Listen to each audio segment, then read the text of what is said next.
A+ എന്നുള്ള ഒരു തലത്തിലേക്കല്ലേ ഇപ്പൊ നമ്മൾ പൊക്കോണ്ടിരിക്കുന്നത്. അതായത് അവര് ജീവിതത്തിൽ A+ നേടുന്നില്ല പല കുട്ടികളും. അതിനുള്ള വഴികളും കൂടി വേണം എന്നാണ് എനിക്ക് ഒരു സജഷൻ.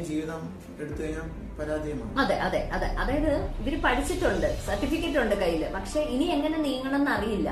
അതിന് പ്രധാന കാരണം എന്ന് വെച്ചാൽ കറക്റ്റ് ഏത് വഴിയെ പോകണമെന്ന ഒരു ഐഡിയ ഇല്ലാത്തൊരവസ്ഥയാണ്. ഞാൻ ആദ്യം പറഞ്ഞു 4 കൂടിയ ഒരു കവലയിൽ നിൽക്കുക.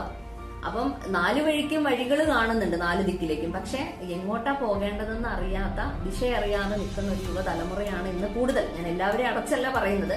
അതില് ടീച്ചേഴ്സിനും മാതാപിതാക്കൾക്കും ഒക്കെ റോളുണ്ട്.